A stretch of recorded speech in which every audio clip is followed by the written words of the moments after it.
Bom, estávamos aqui no nosso esquenta aí, como diz a moçada mais jovem, né? E vocês sabem todos que nós, né, esses milhares, centenas, dezenas de milhares de pessoas que nos prestigiam acompanhando o nosso programa, nós que somos mundialmente conhecidos por uma meia dúzia de amigos em comum, né? Sabem que aqui a gente tem uma tradição, né? Eu, meu xará, Marcelo Butcherman, meu amigo televisivo, cinematográfico Victor Loyola, o nosso zagueirão central, Rodrigo de Losso, Cleveland, que ainda não se juntou com a gente, vai rodar ali no final do mês, quando receber o seu lerite, vai ver ali o desconto desse atraso, mas enfim, normalmente nós temos uma ordem das coisas, mas como hoje o Victor está num dia muito especial, né? Filho dele, Eric, vai embarcar para iniciar sua graduação no exterior, ele não vai conseguir ficar todo o programa, e uma vez que ele esteve ausente das duas últimas vezes, eu gostaria de colher dele ali brevemente a repercussão do embate entre os nossos times. Ele parecia um pouco esperançoso antes do encontro e, coincidentemente, não esteve presente nas últimas reuniões. Não fui eu que disse isso. Não fui eu que disse isso, mas algumas más línguas do grupo associaram essa sua ausência, que eu tenho certeza que era no desfrute de merecidas férias, ao insucesso do seu clube. Eu gostaria de abrir espaço aqui para sua defesa. Eu nunca estive confiante. Se isso transpareceu, foi pirraça. Certo. Simplesmente pirraça. Simplesmente pirraça. Tá. Tenho plena consciência que o Vasco é um time de segunda divisão. Ok. Então era cachorro morto para vocês. Vocês tinham que vencer. Era obrigação. Não fizemos não mais se que anime. obrigação. Não fizeram mais que obrigação. Não se anime. Pelo menos agora estamos concentrados no nosso objetivo dificílimo de chegar entre os 4 primeiros. Dificílimo. A segundona está pegando fogo. Tem e vocês conseguiram perder para o Botafogo, que não é missão fácil. A gente consegue cada proeza. Agora nós temos uma sequência de 7 jogos fáceis, em teoria. É para embalar de vez ou ficar fora de vez. Mas eu vou na linha do nosso amigo Marcelo Butcherman para te alertar também. Sim. Que assim, que foco, agora nós temos foco. Eu acho importante essa questão de foco na vida do São Paulo também. Porque qual você acha que teria que ser o foco de São Paulo? O foco é permanecer Copa na do primeira Brasil divisão. Ou... Não, para.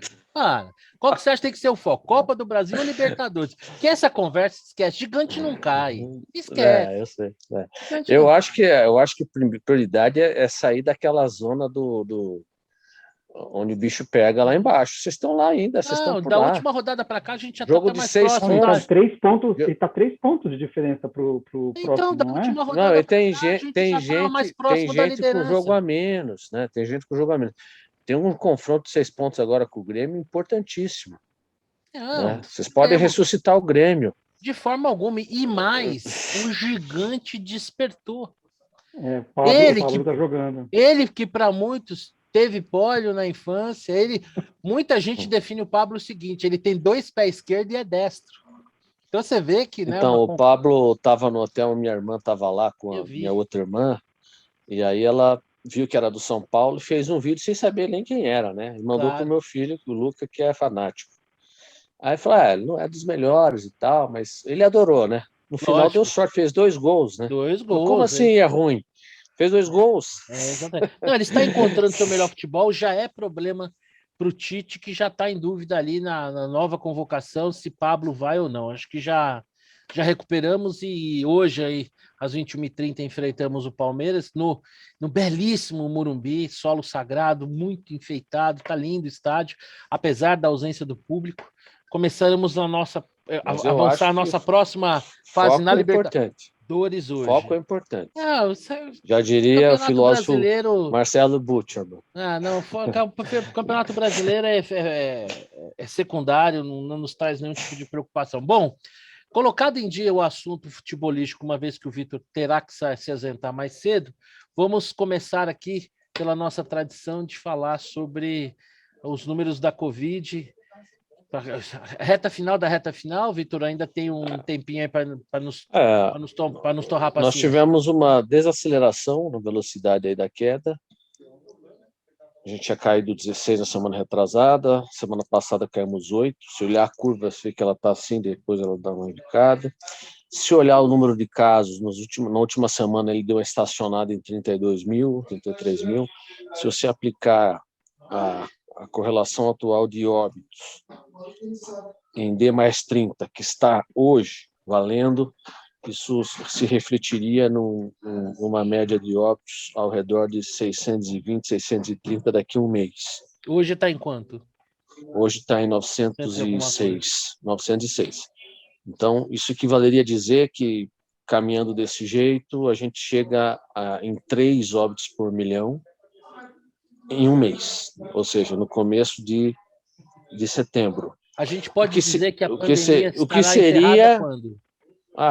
Não, que tem número? que ter abaixo de 2, né? Sempre de 2. Abaixo de 2.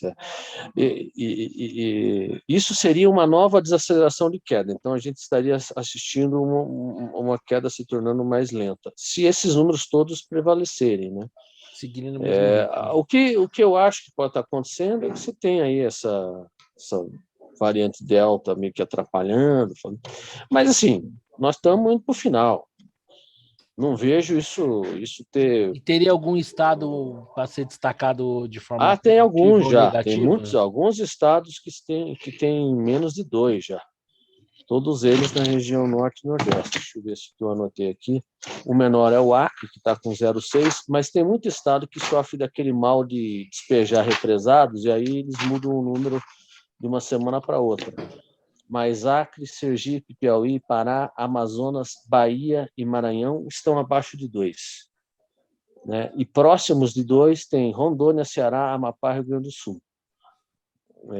Então, com menos que 3. E aí, acima de 6, Paraná, que é totalmente volátil, despeja cada semana os represados. É uma vergonha o jeito que eles tratam as informações. Roraima, Mato Grosso, Goiás, São Paulo, Rio e Mato Grosso do Sul, ainda um pouco acima de 5, entre 5 e 6. Tem espaço para cair mais, à medida que São Paulo caia, né? São Paulo, Rio caem, você leva o Brasil, a média do Brasil, para baixo. Mas em boa parte do Brasil, você já está com a situação relativamente sob controle, com menos de 2. Né? Eu tive a semana passada em Natal, vida praticamente normal, praias super frequentadas, shoppings cheios, todo mundo de máscara. Eu acho que restaurantes cheios, na medida do possível, a vida segue seu rumo, né? Não dá para ficar parado. Aliás, lindas fotos que você mandou, né? Contando dinheiro na frente de pobre. A gente aqui na selva de pedra morrendo congelado e você rasgando dinheiro na frente de pobre, mandando foto daquele pôr do sol, sem dúvida nenhuma, um dos mais bonitos do mundo. E o que deixa o pessoal neurótico, essa variante Delta, ela de fato tem gerado muito mais casos, mas com a letalidade que nesse momento, pelo menos nos países impactados pela subida de óbitos, que está baixa, né? Você tem Reino Unido e Estados Unidos com 1,3, 1,4 óbitos por milhão, que não é nada. O dia que a gente chegar nesse número, já foi decretado o fim da pandemia aqui. Então, tipo, a Inglaterra chegou a bater 18 no pico anterior, está com 1,5. Estados Unidos bateu 11, 12. Assim, o pessoal fala muito de casos, mas casos vão continuar, né? Eu não vejo... Caso, eu acho se que não implicar em letalidade e não gerar colapso em atendimento, é algo que a gente tem que lidar como uma doença nova que está aí, né? Eu acho que caminhamos para o fim, ainda com coincidência, né? E muita paranoia, né? E vamos ficar aí agora, que vende, felizmente, né? voltam né? as Notícia aulas boa presenciais. não rende muito, né? Mas acho que o maior desespero... crime, isso aí pode ser até um assunto para edições futuras. O maior crime cometido nessa pandemia foi deixar crianças 1 ano e meio sem aula presencial. Aliás, isso aí, nessa para linha... mim, é uma vergonha que não tem precedente. Nessa linha também, eu me pergunta leiga, tá? E não quer dizer nenhuma prévia posição. Até que ponto faz sentido nós avançarmos na vacinação em mais jovens? Eu acho que não faz. Então, eu fico me perguntando, como leigo, tá? Também como leigo, estou falando como leigo. Você tem que fazer um disclaimer, né? Senão você já vira fascista. Não, mas eu acho que faz. Nazista. A minha dúvida é assim, que sentido que faz a gente avançar? Porque assim, por mais que as vacinas já tenham sido aprovadas, tenham cumprido coisas... Mas elas não foram testadas em larga escala. Não foram testadas. Não foram testadas nesse público e a gente não sabe as reações que vão acontecer daqui a 3, 5 anos, porque esse tempo ainda não passou. Aí eu fico pensando, faz sentido, né, expor essa população que teve tão baixa incidência, sobre a qual as vacinas não foram testadas. Um traço estatístico de incidência. Não entendo muito, assim, o Xará acho que talvez pense diferente. Não, eu estava pensando que você estava falando dos adolescentes, 12 anos para cima. Também vale. Esse é um outro público, mas assim, se você olhar o eu acho histórico... que faz sentido na medida em que são vetores de transmissão. Eles podem não sofrer, mas são vetores de transmissão. Então, no momento que você imuniza, você elimina. Dado que existe uma parte da população adulta que não vai tomar vacina... Mas pensa comigo, a parte da população adulta que não vai tomar vacina, pelo menos no caso do Brasil, é minoria. Eu imagino eu. Aí, se essas pessoas vão estar imunizadas, é o caso da gente avançar, imunizando esses mais jovens que não têm a doença, que não participaram dos grupos de testagem, e não sabemos que são novas. Ponto são vetores de transmissão relevantes, né? Isso aí também nunca foi provado. 12 anos foi testado, sim. Eu acho que mais novo não, mas eu acho que acima de 12 anos foi testado. Eu tenho algumas... Eu não sei, viu? Eu acho que era 18. Eu tenho algumas dúvidas. Talvez valesse aí a gente gastar um tempo lendo sobre isso, ou mesmo as autoridades explicando o porquê dessa decisão. A mim não faz muito sentido. Bom, eu vou fazer aqui uma enquete. Você sabe, Victor, na sua ausência, eu descobri que nós temos mais tucanos aqui do que eu imaginava. Tem uma galera que gosta de O pessoal está com o bico... Não pode, mas não azul pode, e amarelo? Não podem ver um muro que eles dão uma empoleirada. É impressionante, eles não resistem. Viu o muro, já empoleiram. Uma coisa linda. Então, vamos ver aí, né? Eu acho que hoje não vai ter tanta empoleiragem assim, se é que existe esse verbo. Que é o seguinte, vamos falar aqui do voto auditável. O voto impresso, sei lá, o que vocês quiserem. A pergunta é simples, você é contra ou a favor? Se cada um quiser explicar o porquê é contra ou a favor, mas comecem, por gentileza, tentando, na medida do possível, descerem do muro. Então, já vou começar com você que está em tela, Victor Loyola. E aí, você é contra ou a favor? Sou a favor. Eu acho que mal não faz. Agora, eu acho que é um tema de baixa prioridade. Ponto. Tá. E acho que as razões empunhadas pelo Bolsonaro são equivocadas, né? Então, ele contaminou a discussão. Você acha a causa justa, não tão relevante quanto parece ser, mas definitivamente não contrataria o Bolsonaro para advogar essa causa. Não, veja, eu não acho o negócio está aí há 25 anos. Se fosse urgente, isso já deveria ter sido, né? Se fosse urgente, algo a ser encaminhado. De repente virou um problemaço de uma hora para outra. Então, né? Eu acho que eu também sou a favor, já antecipando aqui meu voto, eu que não fico em cima do muro, que nem certos tucanos emplumados que tem por aí, né? Não vou citar nomes, mas enfim, eu sou a favor. Eu quero que se dane o que o Bolsonaro acha, para mim pouco importa. De fato, se depender dele advogar a causa, tá ferrado, porque ele já desperta uma natural antipatia sem falar nada. Quando ele usa os argumentos errados para defender, mais ainda. Mas eu não consigo entender, e me chama a atenção, porque tanta gente que era a favor, e aí eu digo pessoas com certa notoriedade, e mudaram. E o que eu acho que tem de diferente agora, de todos os anos que isso foi mais ou menos tema, é que o Brasil, ou parte dele, assistiu assim de maneira estupefata, boquiaberta. A gente vê um comandante de uma facção criminosa responsável pelo roubo e desvio de bilhões de reais, né, sendo, vamos dizer assim, entre aspas, inocentado pela Suprema Corte do país, a mesma que condenou, de alguma maneira, o juiz que deu início às primeiras condenações. Eu acho que a partir daí vira um salve-se quem puder, um pega para capar, tudo é possível. E nesse sentido, onde os caras colocam o Lula como um potencial candidato, eu acho que a desconfiança das pessoas aumenta, e aí esse tema ele ganha uma relevância, entendeu? Eu, por exemplo, sempre votei na urna eletrônica, acho a urna eletrônica ótima, prática, o avanço da biometria. Não creio que as eleições anteriores tenham sido substancialmente alteradas, mas também não vejo sentido em não ter um processo contínuo que permita uma checagem a mais, que as pessoas tenham menos. E no limite, na questão política, se o Bolsonaro está resmungando por conta disso, é menos um motivo para dar para ele resmungar, né, no caso de um insucesso dele, entendeu? Porque se for como... Eu acho que não será, vai ser submetido à apreciação do Congresso, e eu acredito que a maioria votará contra. Mas, uma vez votado, mas se votassem a favor, era menos um motivo que ele tinha. E aí, Xará, contra ou a favor? Para mim, isso é uma não questão. Não... É isso. Batendo asinha. Nunca pensei, nunca pensei subindo, nisso. Subindo no murinho. Não, tem que fazer a pergunta da seguinte maneira: fosse você um deputado hoje, faria o quê? Votava contra. Contra. Isso. Boa, Vitor, obrigado. Se eu fosse um deputado hoje, votava contra. Qual seria o racional do seu voto? O racional é o seguinte: esse assunto deixou de ser técnico. Vocês viram que a câmera balançou? É porque ele está batendo asa.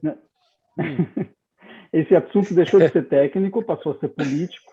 Certo. E aprovar isso agora, inclusive sem tempo de implementar para as eleições do ano que vem, né? Você não tem tempo hábil para implementar, introduz uma incerteza no processo eleitoral que não precisa ter nesse momento. Eu acho que pode ser discutido ao longo do tempo, eventualmente para as próximas eleições, tal, mas não é o momento, na minha opinião.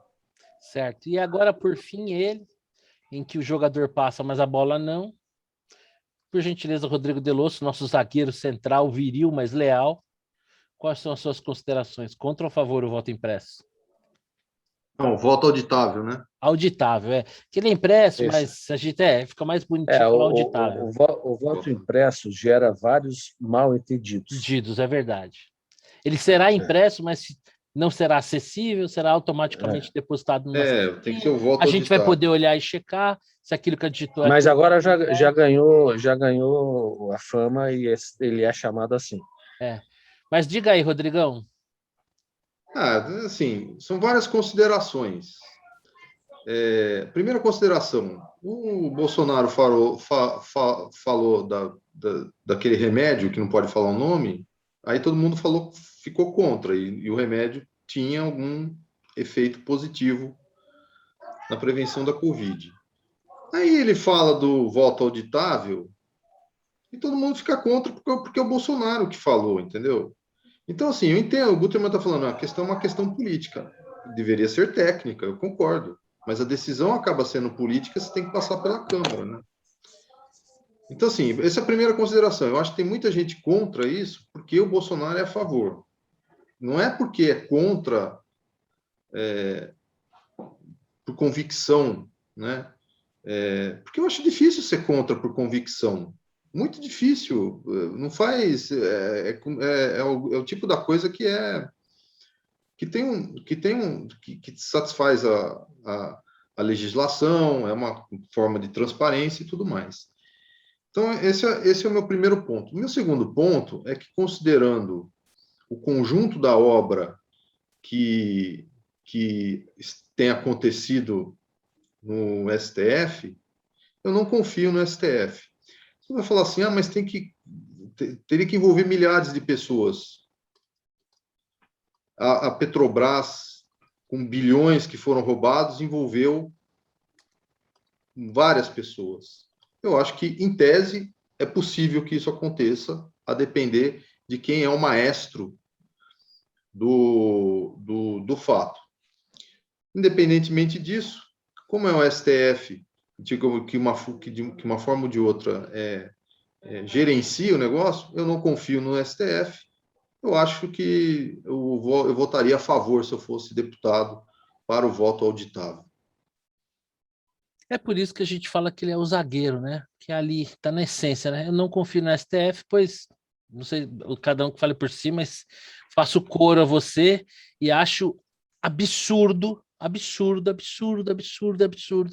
que o presidente do STE possa se manifestar, independente das manifestações do Bolsonaro, possa se manifestar tão radical, frontal e contra um candidato. Porque, para quem vai comandar o processo, eu acho que ele deveria ter alguma imparcialidade. Mas não é um absurdo, mas não surpreende. O TSE e o STF faz muito tempo ultrapassaram sim. todas as barreiras Então, gente, mas assim, o Marcelo não acredita nisso, o Guterman, ele não acredita que isso possa acontecer. Cara, pode acontecer. Desculpa, pode. Assim, eu acredito em qualquer coisa desse lugar. Sem dúvida, por isso que eu estou falando. Depois que reverteram o quadro do Lula no STF, não há nada que não seja possível. E quando eu vejo gente que antes defendia e que agora é radicalmente contra, eu fico me perguntando, meu Deus, o que será que aconteceu? Né? Porque mudou? Né? O que mudou? Né? Você viu, assim, defesas... Né? Tem um vídeo que circula na internet, eles falam até bem da estética da urna, de que a urna é bonitinha e tal. Então, realmente, para mim, é surpreendente. E agora, é claro, né, que a partir do momento que o Bolsonaro fala numa direção, a outra é o contrário. Para mim, o que é mais assustador é o posicionamento do Barroso. Ele não é um magistrado, então, é um militante. Mas só para deixar, só para especificar, né? Não é o Bolsonaro falar, é o Bolsonaro colocar em dúvida o que aconteceu nas eleições passadas, inclusive na eleição em que ele foi eleito. Quer dizer, na hora em que ele envenena de tal forma os pleitos passados, ele recolhe as reações que ele recolheu.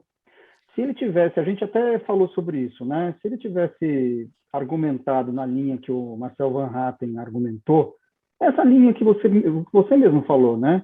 Olha, você tem mais uma camada de segurança. Sem dúvida. Mas ele estabeleceu a discussão num terreno que ele não tinha como ganhar, porque ele está colocando sob suspeição todo o processo de, sei lá, de quantos anos.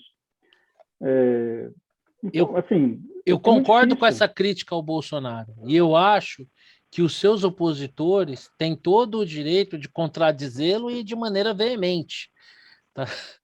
Cara, desculpa, eu não consigo deixar de rir, porque o fundo está criando um efeito como se sua orelha estivesse me dando tchau. Esse é só um detalhe que, como nós estamos entre amigos, não tem problema, ninguém vê mesmo, tudo bem. Pessoal, vou ter que sair. Cara, então, um abraço pro Victor, um abraço pro Eric. Segurem a emoção aí e toda a sorte do mundo para ele nessa nova etapa da vida dele, tá bom? Também desejo mesmo, viu, Victor? Obrigado. Valeu, Vitão. Um abraço. Tchau, pessoal, até a semana que vem. Um abraço. Até. Tchau. Mas então, Xará, eu concordo com você, mas o que eu vejo? Eu acho que assim, por exemplo, Bolsonaro falou em apresentar provas, num primeiro momento não apresentou, depois ele até apresentou alguns indícios que, a meu ver, têm que ser considerados. Mas o que eu acho, assim, a meu ver, os opositores do Bolsonaro se colocarem de maneira radicalmente contrária a ele, perfeito.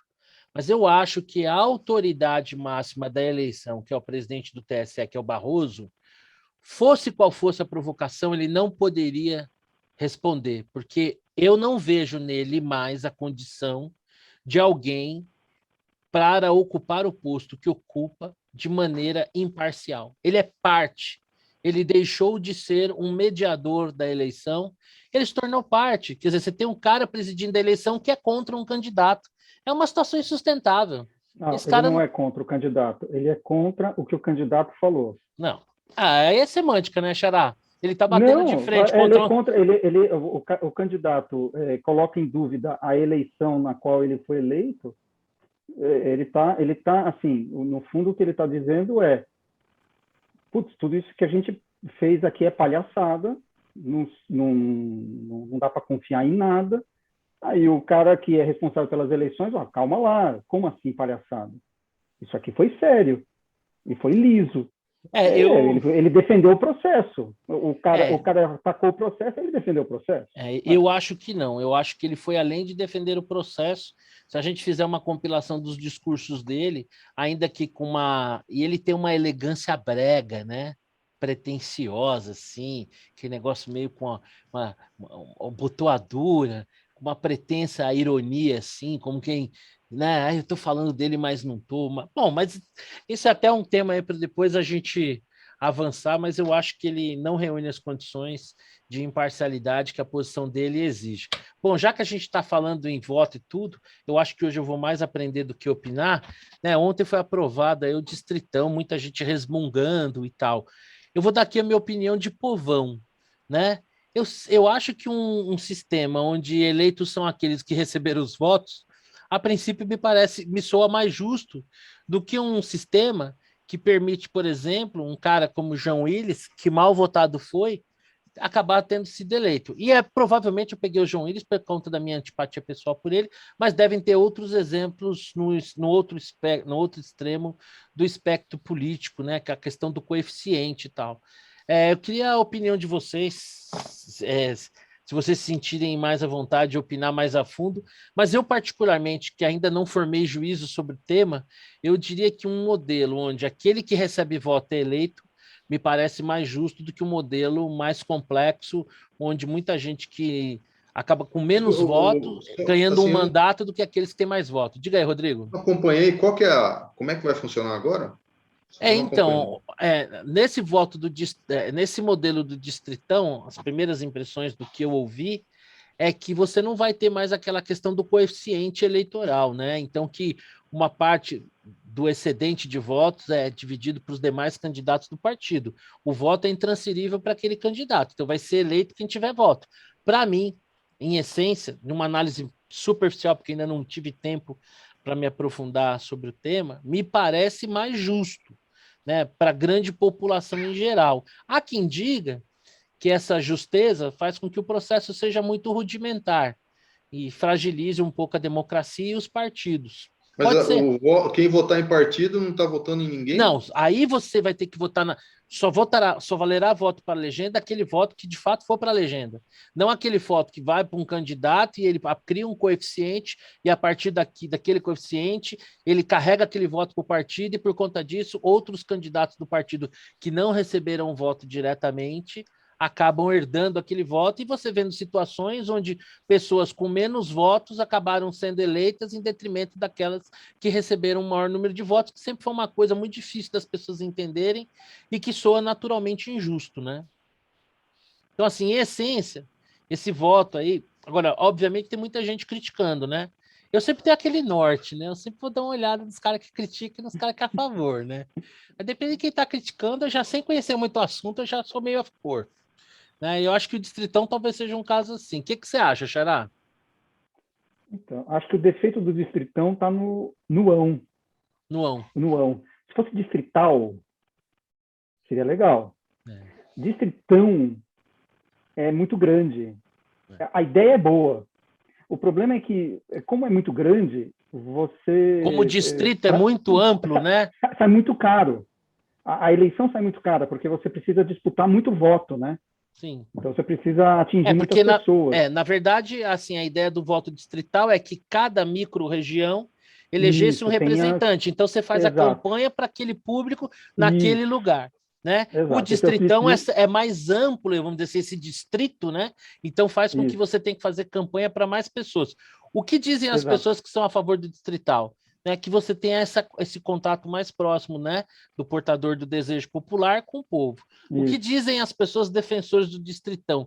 Que existem questões que não são específicas, que não são comuns, e que hoje a troca de informações, inclusive pelas redes sociais, amplia essa ideia de distrito, que você tem pautas que extrapolam as questões regionais. Né? Aí eu queria avançar na ideia. Você não resolve esse problema com distritão, você resolve esse problema com um voto distrital misto. Por que existe o voto distrital misto? Porque uma parte é pelo distrito e outra parte é pelos partidos, né? Porque, de fato, o distrital puro, você elege vereadores federais, né? O cara que vai defender o seu coisa. Mesmo um distritão, você vai defender os interesses do seu distrito, né? Por mais que seja diversificado, o fato é que ainda é geográfico. Então, o distrital misto mistura as duas coisas. Tem uma parte geográfica, tem uma parte que é partidária, porque também você precisa fortalecer os partidos. Então, por isso que eu preferiria o distrital misto. O distritão é um avanço em relação ao que temos hoje? Eu acho que no sentido em que as pessoas vão eleger aqueles em que votaram, é melhor, né? Mas eu acho que está bem longe ainda do ideal. É como no Brasil, né? A gente na direção do ideal, demos um passo de cágado. Por aí. A gente tem aquele norte, a gente sabe o que tem que fazer, mas daqui a chegar lá tem uma história longa. E aí, Rodrigão, o que você pensa? Olha, eu não, como vocês notaram, eu não me debrucei sobre o assunto, sei muito pouco. Então, com base no que vocês estão falando, eu vou fazer meu comentário, sujeito a alterações se eu me convencer do contrário. Que, aliás, uma das grandes vantagens da tudologia é essa, né? Nós não temos o menor compromisso com as nossas opiniões. A gente muda de opinião como quem muda de cueca, e, aliás, isso é uma virtude, não é um defeito. Exato. Mas, assim, eu acho que foi um avanço, pelo que vocês estão relatando, foi um avanço. E eu acho que tudo bem. Só fazer um comentário. Com relação ao distrital e o distrital misto, o distrital tem uma vantagem que o Guterman não mencionou, o distrital puro, né? Que é quebrar os caciques, né? Os caciques dos partidos, eles ficam enfraquecidos. Aí passa a ter caciques distritais, né? Mas aí varia mais, né? Eu acho que daí tem mais chance de mudar, porque se o sujeito ele é mais fácil de ser fiscalizado e consequentemente tem uma chance maior de ter renovação, né? Mas em todo caso, assim, porque em tese eu já pensei sobre distrital e distrital misto. Eu sou mais favorável ao distrital puro, né? Mas, enfim, nós não estamos discutindo isso mesmo, então é irrelevante o que eu acho sobre isso. Não, o que você acha sobre o que quer que seja nunca será irrelevante. Nunca. Tenha essa certeza. Pelo menos aqui, Não, mas é que nessa zona livre da tudologia. O distritão, acho que foi um avanço pelo que vocês estão me dizendo aí. Se quem recebeu os votos for eleito, faz sentido na minha cabeça. Então, porque o que a gente vê é assim, umas atrocidades, né? A gente sem a menor representatividade, sem a menor legitimidade, num sistema em que os partidos políticos têm pouca identidade doutrinária, né? Não tem uma distinção ideológica, você vê uns caras sendo eleitos aí do nada, sem ter voto. Então, nesse sentido, em linhas gerais, e também numa opinião preliminar, eu acho que é um avanço, mas como o Xará muito bem pontuou, longe do ideal.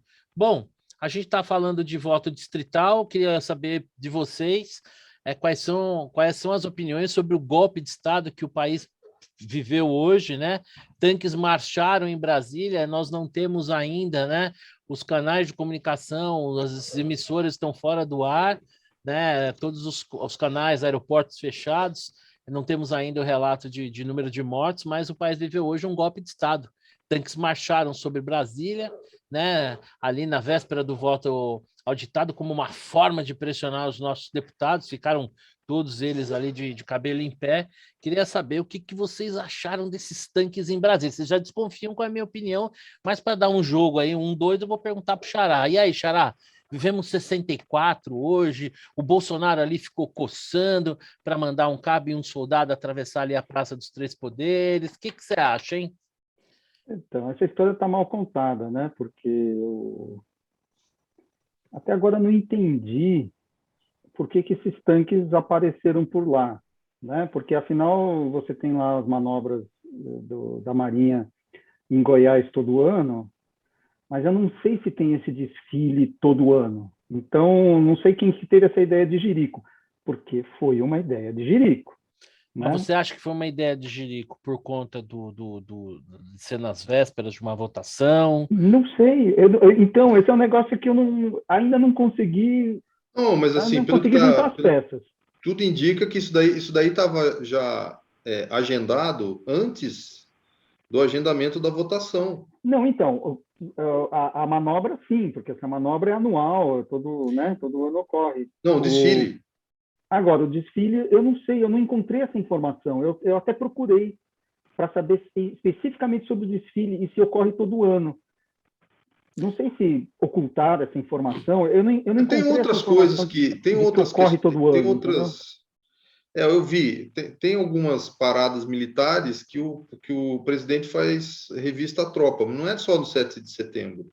Mas eu imagino que sejam em datas comemorativas, né? Não sei. E eu acho que tem um outro detalhe, né?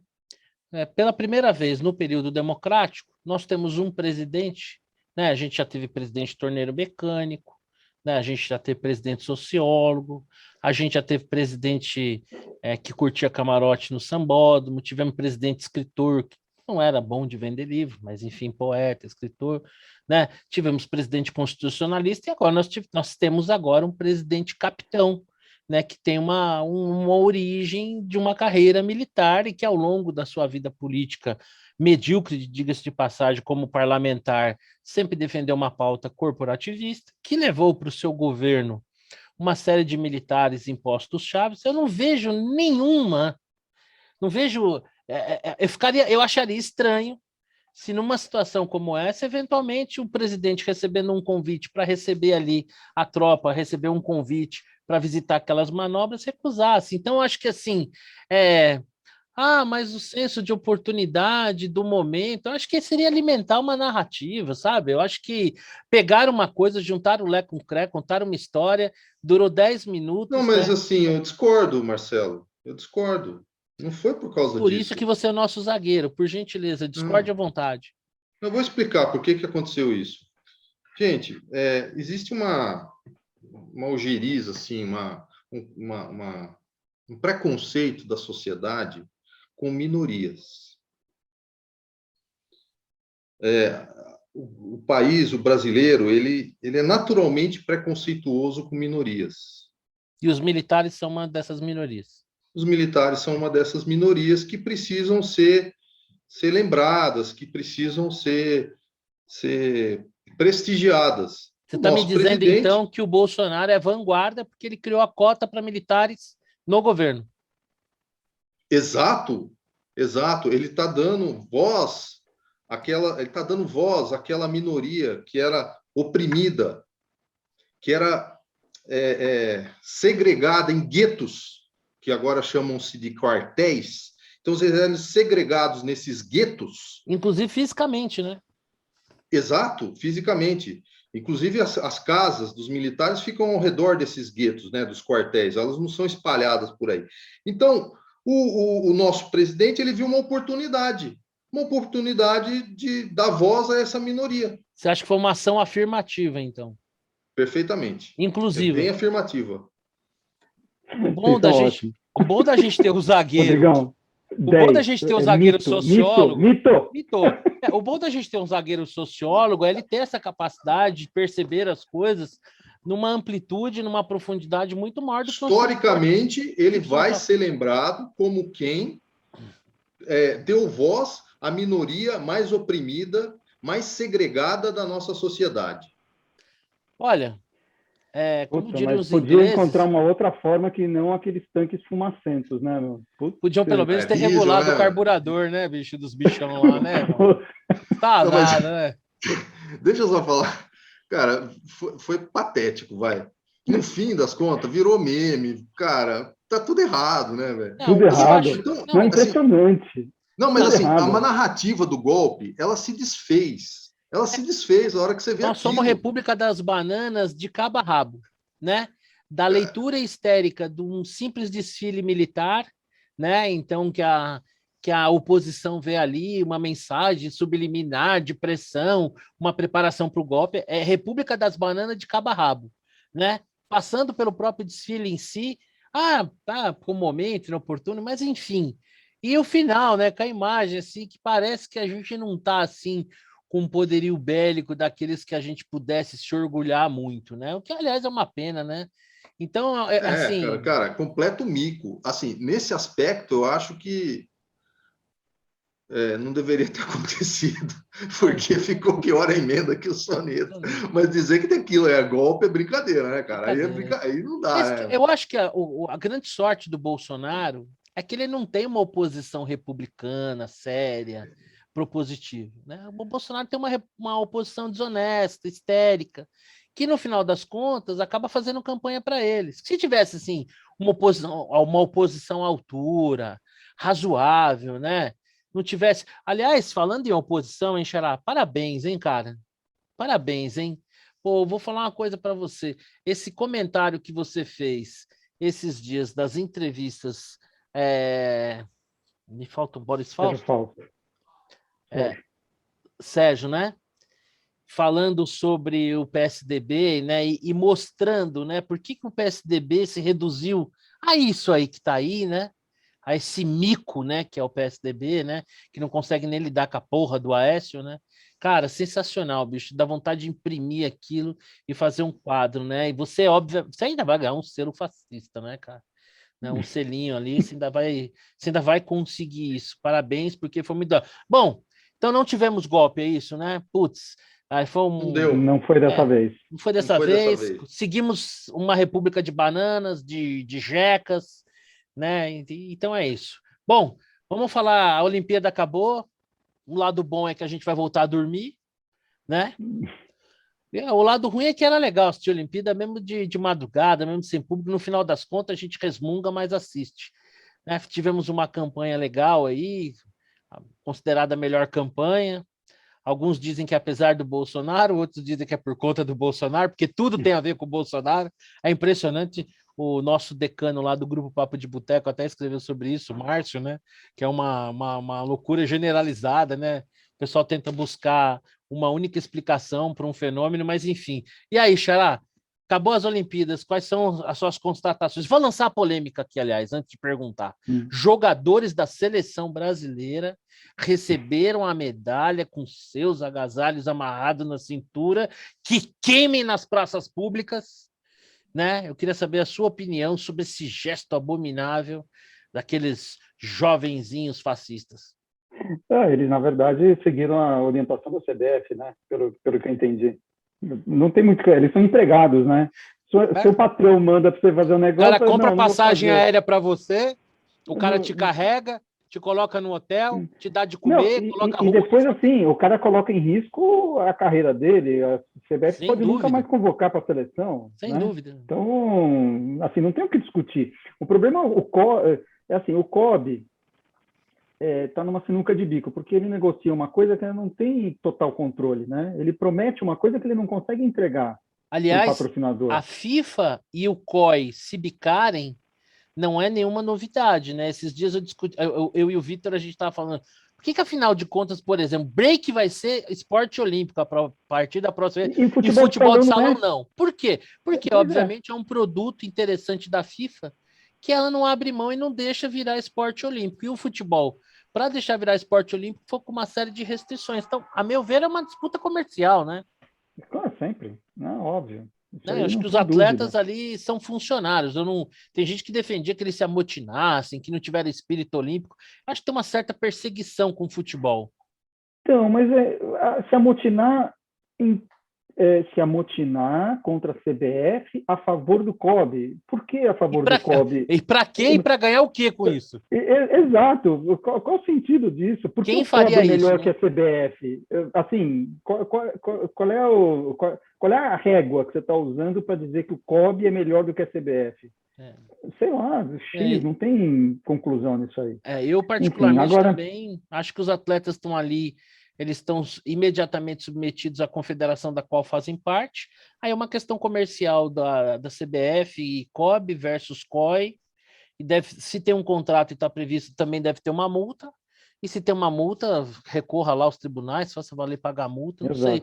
E se o COB vender um produto que não conseguir entregar, o problema é do COB, né? E acho que tentar tirar o mérito dos atletas dessa conquista não me parece justo. O que você acha, Rodrigão? Imagina. E da Olimpíada em geral aí também? Também é difícil falar, né, sobre um assunto assim. O COB é mais fraco que a CBF, né? Claramente. É mais fraco, ele gera menos recursos, tudo mais. Eu só tenho uma observação a fazer sobre isso. Eu acho que essa atitude da seleção brasileira, eu não estou criticando os jogadores, não, né? Estou até pensando, eu estou criticando, eu diria a CBF, no caso. Não os jogadores. Os jogadores fazem o que a CBF manda e tem que fazer isso mesmo, pronto, e ponto final, que é o que o Guterman falou. São funcionários e querem ser convocados e tudo mais. Mas o que eu entendo disso? Eu entendo que isso vai gerar uma dificuldade para o COB conseguir patrocínio nas próximas vezes. E isso vai ter consequências nos outros esportes. É esse que é o ponto. Essa é assim, então tem uma externalidade negativa clara da atitude da CBF. É uma atitude que eu acho anti-esportiva nesse sentido, porque se ela constrange o COB, no próximo contrato vai conseguir menos recursos. E, portanto, a nossa equipe olímpica como um todo vai ter menos recursos para treinar, sei lá. Acho isso. Não tenho exatamente certeza, mas eu vejo essa externalidade negativa na posição da CBF. Eu não estou falando dos jogadores, estou falando da CBF. Também, nesse sentido, eu acho que assim, a CBF e o COB, para a próxima Olimpíada, tem uma questão a lidarem de uma melhor maneira, né? Entendeu? Talvez, a força, vamos dizer assim. Talvez a CBF também não tivesse muita escolha, porque ela está amarrada pelo contrato com a Nike. Exatamente. Né? Então, eu não sei exatamente quais são os liabilities da CBF nesse caso. Mas aí peraí, mas aí é só prever no contrato que na Olimpíada...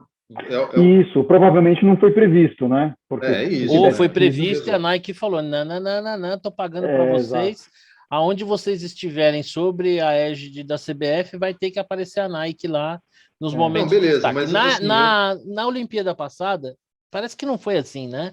Eu andei vendo umas fotos e não me lembro dessa polêmica. Acho que não foi assim. Mas eu acho que esse patrocinador, talvez, na época... Fosse a própria Nike, né? Não lembro. Talvez. Talvez por isso, é um patrocinador novo. Bom, se vocês fossem fazer um destaque aí da Olimpíada, para vocês qual teria sido assim, um destaque? Não precisa ser brasileiro, enfim, de tudo que vocês viram. Para mim, o destaque foi a performance da equipe brasileira. Me surpreendeu positivamente. Eu estava meio cético, inclusive com as análises e tal. Foi 7 medalhas de ouro, eu diria. A gente está caminhando. Bom, eu vou ser aqui um pouco otimista, vai. Deixa eu aproveitar então, que não é sempre. Para o nível, aparentemente caminhando para um nível. Veja, isso me surpreendeu assim mais ainda quando você compara. Eu normalmente comparo com benchmarks comparáveis. Se você comparar país da Europa, com Rússia, com outras Estados Unidos, com Japão, com China, não adianta, você não vai. Está em outro nível, outra coisa. Temos que comparar com a Série B.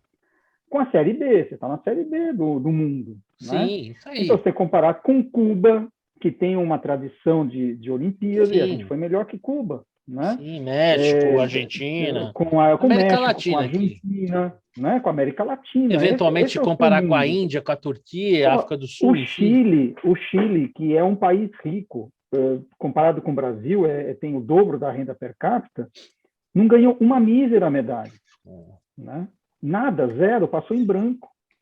A Argentina ganhou lá 3, 4 medalhas, nenhuma de ouro. Então, assim, são países comparáveis. México é a mesma coisa, não ganhou nenhuma de ouro. Então, são países comparáveis. Então, existe, sim, apesar da choradeira, né, geral, existe, sim, a gente vê um foco. Que eu acho que a Olimpíada do Rio ajudou, né, porque foi um vetor importante. A questão também do apoio das Forças Armadas, né, criar ali aqueles atletas, isso tem coisa. Mas tem Forças Armadas na Argentina, no México. Não, digo aqui no caso do Brasil, né? Esse suporte. Não, exato, mas poderia não ter, né? Então, sim, a Bolsa Atleta, né, que aumentou. Sim. Que vem sendo feito um trabalho. Eu até li um número, acho que foi mais de 900 milhões de reais investidos nessa equipe olímpica. A Bolsa, eu vi quase um bi. Eu vi também uma coisa que a Bolsa Atleta, para aqueles atletas que são atingidos, saiu de R$1.000 para até R$8.000. Eu acho que para muita gente isso pode fazer toda a diferença. Eu não sei se vocês viram, né? Porque assim, o que eu penso? Um brasileiro vai disputar a Olimpíada, para mim ele já é o herói. Sim. Independente do resultado dele. Vocês viram o cara do arremesso do peso, o Darlan? Eu vi. Vocês viram onde o cara treinava? O cara ficou em 4º lugar.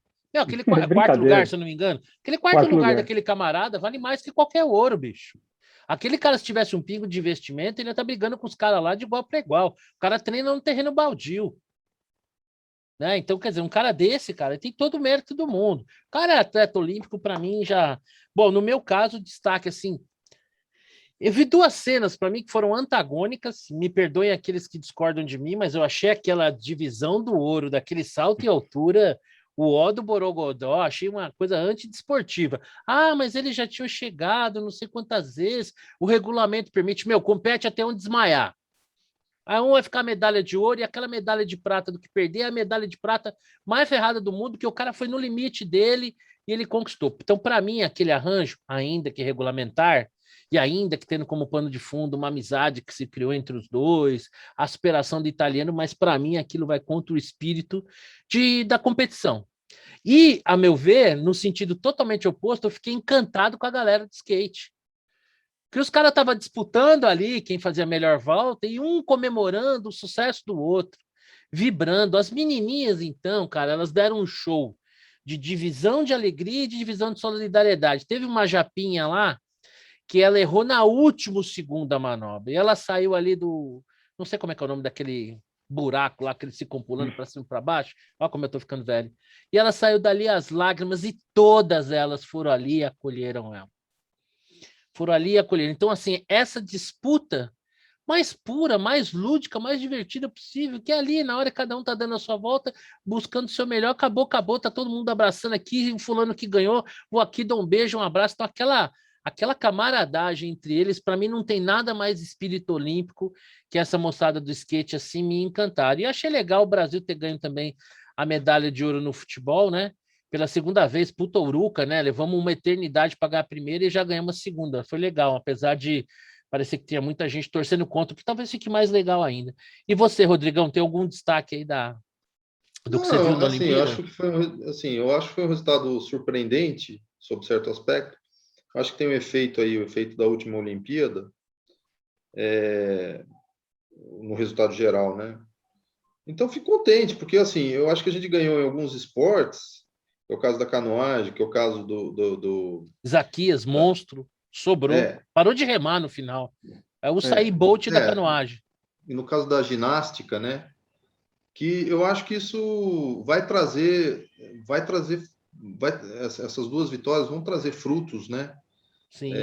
Grandes para o Brasil, porque as pessoas vão ficar mais interessadas. Isso sempre dá um boom, né? E desse boom, quem sabe, sai o próximo campeão, né? Sim, sem dúvida. Ah, outra coisa também. Que nocaute, hein?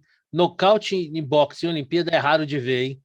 Nossa, mas o cara deu sorte ali, né? Ele encontrou um... Assim, você assistiu a luta inteira? Ele estava perdendo. Eu não assisti a luta inteira, eu assisti só a parte do nocaute. Não, então o nocaute ele fica o cara mais... tava apanhando. Então, ele apanhou os dois assaltos. Exato. Os dois assaltos, tanto é que ele fala, tava perdendo.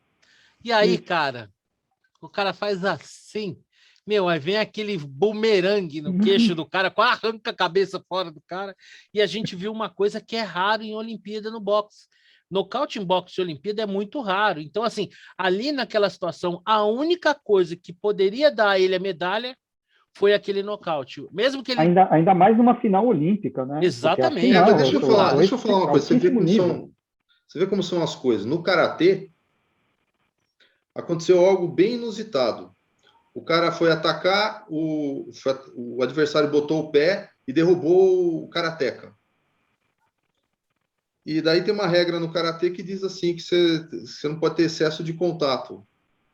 Mas assim, foi super fair. Não teve nada demais.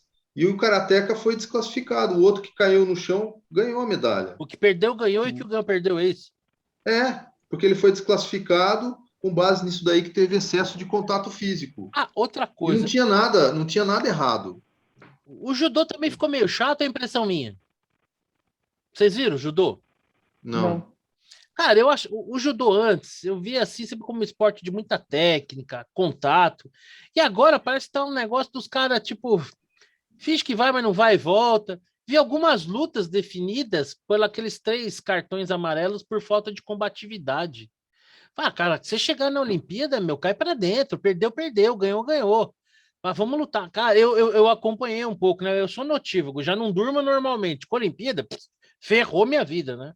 E aí eu percebi isso no judô, uma impressão leiga minha, mas assim, porque eu acho o judô, apesar de ser pessoas normalmente fortes e tal, muito contato, mas tem muita técnica, né? Tem pontos que realmente são muito bonitos, né? E realmente, assim, eu vi algumas lutas que foram definidas por quem tinha menos combatividade.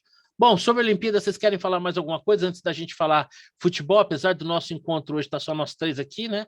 Não tem corintiano sofredor. Aliás, para sorte, né, Xará? E aí, Xará, como é que foi esse jogo com o Corinthians e do seu time, hein, meu? Não, jogo horroroso, né? Assim, vocês ganharam e eles perderam no empate, é isso? Não, até sofremos alguma pressão, mas o jogo foi feio de maneira geral, né? Os dois times muito ruins, 0-0, acho que ficou de bom tamanho. Tudo bem, teve um pênalti que o VAR anulou e teve um gol que o VAR anulado anulou. também pelo VAR. Mas os dois corretamente. Corretamente, muito... né? O jogo foi ruim. E aí, Xará, só para concluir aqui a questão futebolística, como é que é viver sob a direção técnica dele? Aquele que não falamos o nome. Até o momento tem sido ok. Tem uma certa... algum teste para cardíaco durante o jogo, né? Algumas trocas de passe em área... Eu que já tenho uma certa idade... Em área perigosa, que até dão um certo colorido para o jogo, né? Por enquanto, não sofremos nenhum gol dessa maneira. Assim, ele está fazendo um bom trabalho. Acho que ele está fazendo um bom trabalho com a massa que ele tem, com o plantel que ele tem. Não tem muito milagre ali, né? Não sei como é que... Eu tenho saudade do Cuca, né? Eu faria melhor, mas ok. Está passando por enquanto, vamos ver. E aí, Xarara? Nosso tricolor hoje pega a porcada. Qual é seu palpite para o jogo? É tão difícil dizer, né? O Palmeiras está bem. Cara, não sei, às vezes a gente se supera, né? O Palmeiras está tão bem não, viu? Perdeu por Fortaleza, eu acho que não tá assim, não tá essa coisa toda não, viu? Mas em termos de classificação, né? Mas assim, espero que outra coisa, ganhe. Libertadores também é outro papo, né, meu? Eu acho que jogar primeiro em casa é uma vantagem. Se a gente fizer o placar, a gente chega lá, eles vão jogar na casa deles com a responsabilidade de vir para cima. Eu tô otimista em relação ao tricolor, um passo de cada vez, né? Ninguém apostava que nós fôssemos passar pelo Racing e passamos de forma glamourosa. Ganhamos aqui, ganhamos lá. E acho que com o Palmeiras não vai ser diferente. Freguesão aqui no Morumba. Acho que a gente vamos fazer um bom placar hoje e vamos só buscar a classificação lá no Chiqueirão. É que às vezes o São Paulo surpreende negativamente, né? Então, mas quando assim, a gente está na draga é o contrário, né? Ele surpreende positivamente. Como a gente já tirou a Uruca do Chiqueirão, né? Como a gente já ganhou lá, porque toda vez que antes de ter ganhado era aquela coisa, pô, nunca ganhou, mas agora, e como eles estão tecnicamente assim dizendo assim, numa análise fria, de certa maneira, eles têm um certo favoritismo, eu acho que isso vai pesar contra eles. Bom, mas eu também acho que todo esse comentário que eu acabei de fazer, ele é meramente a manifestação de um torcedor fanático, não tem nenhuma conexão com a realidade dos fatos. Bom, enfim, chegamos às nossas considerações finais, hoje numa versão pocket. Xará, alguma consideração final, uma bola dentro, uma bola fora, alguma coisa que você queira concluir sua participação na data de hoje? Não preparei nada, a bola dentro vai para a equipe olímpica brasileira, acho que fez um excelente papel de maneira geral, né? Bola fora, eu vou passar, não consegui pensar em nada. E minha dica vai para um documentário que eu assisti, para quem gosta, né, de astronomia, não sei se vai dar para ver aqui. É uma... Deixa eu... Tudo ou nada. Tudo ou nada. Peraí, deixa eu tirar o fundo, porque aí ele deixa mostrar. Que está no Prime. É um documentário de astronomia, ciência surpreendente do espaço vazio, astrofísica e tal, mas é tão bem feito, eu não sei como realmente os caras que fazem esse roteiro tem que dar os parabéns. Que é um inglês, né, que vai narrando, um cientista inglês, e vai contando a história da descoberta desde 1500 tal, o que o pessoal pensava que era o céu tal, e vai avançando até as últimas descobertas, né? Matéria, antimatéria, o que tem no espaço, como é que o universo está se expandindo e tal. Mas é muito interessante, bem legal mesmo. Realmente muito para quem gosta, né, do tema. É isso. E aí, Rodrigão, suas considerações finais? Opa, tá no mudo. Bola dentro. Eu também tenho que falar bola dentro para a equipe olímpica, né? Realmente eu acho que se superou e não era esperado, então eu acho que é positivo. Bola fora para a oposição do Bolsonaro. É muito engraçado, cara. Assim, eu acho muito engraçado, porque eles ficam arrumando coisa onde não existe, né? Tem tanta coisa que você pode criticar de verdade, né? Tipo, sei lá, criticar a política econômica, que é uma coisa que faz sentido de criticar, que não economiza, que não contém gasto, que continua. Mas não criticam, né? Então, desculpa, eu tenho que fechar um pouquinho aqui. A bola. Então, essa é a bola fora. Agora,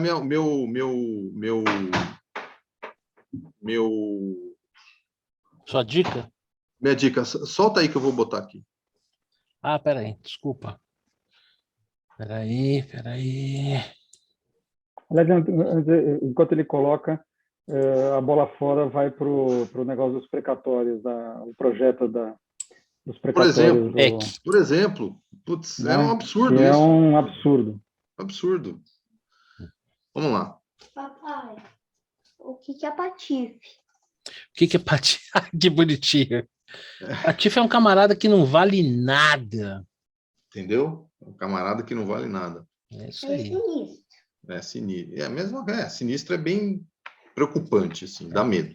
Sinistro que dá eu comecei a assistir esse seriado, Falling Water, que é sobre sonhos. É muito interessante. Qual é que é a plataforma? Tem violência. Esse daí está no Prime. Prime, ok. É muito interessante. Então, assim, são 3 pessoas que têm algumas coisas em comum e sonham, e aí elas fazem projeção, né, dentro do sonho. E ainda eu estou no meio, né? Eu estou explorando ainda. Mas, enfim, de alguma forma eles vão se conectar dentro do sonho. Então, é muito bem feito, muito bem montado, eu achei bem legal. Então, é de ficção científica, evidentemente, né? Então, eu gosto muito, então achei legal trazer aí para vocês. Show de bola. Bom, meus amiguinhos, a minha bola dentro vai para a equipe olímpica, em particular aí para as mulheres que tiveram um papel tão relevante, né? Acho que super politicamente correto da minha parte falar isso, mas é verdade mesmo. As meninas da vela sensacionais, a ginasta olímpica, a Raíssa, né? A menininha do skate, fadinha. Acho que foi, no geral... Tênis, né? No tênis também, a dupla de tênis totalmente desacreditada ali foram... E isso tem uma coisa legal, né? Eu acho que, por exemplo, o Ítalo, ele deu uma entrevista antes da final da medalha de ouro no surf, que me encantou, cara. E aí, Ítalo, foi o final... eu vou ali ouvir uma música, vou dançar, eu adoro dançar e tal. Então, o esporte para ele, ainda que tivesse competindo por uma medalha de ouro, um esporte de alta performance, não deixou de ser lúdico. Né? E eu acho que as meninas do tênis foram meio assim, a gente está aqui, vamos jogar, desce o braço aí, quem sabe as nossas bolas vão entrando, e tiveram uma medalha surpreendente, então de parabéns. Então a bola dentro para as Olimpíadas em geral, né? Superamos aí todas as adversidades, a pandemia, enfim.